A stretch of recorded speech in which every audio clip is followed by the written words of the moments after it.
ini, apa saja kendala siswa yang selama ini kita lihat dalam literasi membaca? Oke, yang pertama itu kan saya guru kelas 2 SD, kan kelas 2 itu masih cukup rendah, otomatis masih ada beberapa siswa-siswi yang tidak bisa, bukan belum bisa membaca, bisa tapi masih mengeja. Di kelas saya itu ada siswa 5 orang, siswinya 1 orang, berarti semuanya jumlahnya 6 orang.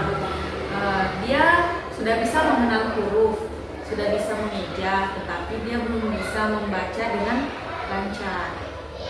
Terus apa lagi?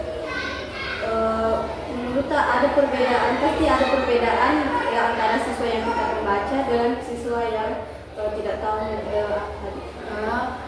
Di kelas kami itu perbedaannya yang mungkin menurut saya kan, maksudnya guru, kita sebagai guru kan tidak 24 jam kita berada di sekolah untuk mengajarkan siswa-siswi. Dimana perbedaannya yang rajin, yang bisa membaca itu mereka rajin, maksudnya dia ulet, rajin belajar, mengambil buku di perpustakaan. Kebetulan kan kelas saya itu kan perpustakaannya di belakang, jadi mereka itu rajin belajar. Yang kurang mungkin menurut saya ya, dari orang tuanya. Orang tuanya acuh, cuek, tapi yang kurang itu kalau dia pulang sekolah dia harus stop video sampai hari Sabtu. Malam Minggu itu sudah stop, nanti di malam Senin dia lanjut lagi mengirimkan saya video dengan durasi 10 menit gitu setiap harinya. Jadi misalnya ini siswa yang sudah pintar membaca, minatnya itu tinggi di minat bacanya. Ya betul, lebih yang sudah pintar membaca itu malahan dia yang menawarkan diri. Ibu boleh membaca bu, ibu boleh membaca, ya boleh. Yang kurang membaca memang dia minat belajarnya memang kurang, minim ya, jadi makanya mungkin dia ini susah. Walaupun itu kami setiap hari guru yang belajar begini, tapi sepulang sekolah dia tidak belajar, otomatis ada kan pada saat di sekolah ya memang dia belajar, pada saat pulang sekolah mungkin kita tidak tahu toh bagaimana orang tuanya di sekolah. Jadi solusi untuk masalah yang anak-anak ini bagaimana ke depannya?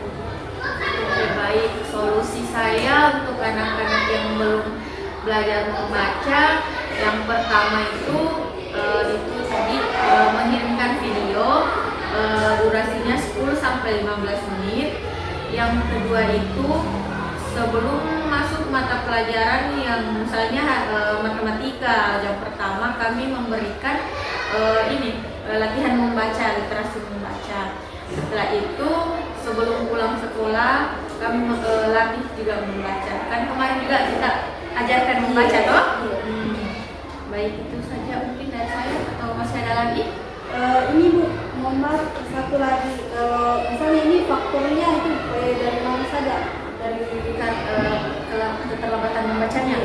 Oke, yang pertama itu faktornya, yang pertama mungkin dari orang tuanya, dia kurang perhatian kepada anak-anaknya untuk memperhatikan pelajarannya ya, membacanya menurut saya. Karena kalau misalnya orang kan kita ini guru, sebagai guru itu kan kita hanya mengajarkan di sekolah, sedangkan kan orang tuanya itu hampir 24 jam dia bersama, otomatis salah satu kita misalnya bisa melakukan hal-hal seperti membaca, berhitung, perkalian itu dari orang tua.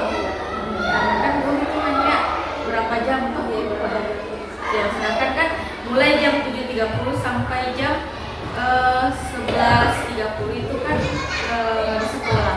Nanti seterusnya kan di rumah, jadi otomatis waktunya kebanyakan di rumah daripada di sekolah. Jadi solusinya tadi itu yang pertama itu kita menyuruh kedua orang tuanya itu mengirimkan video. Ya betul. Kasih tugas membaca setiap malam. Selain malam minggu itu dia malam minggu libur, nanti kemudian di malam Senin lagi dia latihan membaca. Tapi selama ini ada di perkembangan. Alhamdulillah ada perkembangan. Kecuali itu orang tuanya yang masih ada beberapa kirimkan, tapi kami akan terus ajarkan apalagi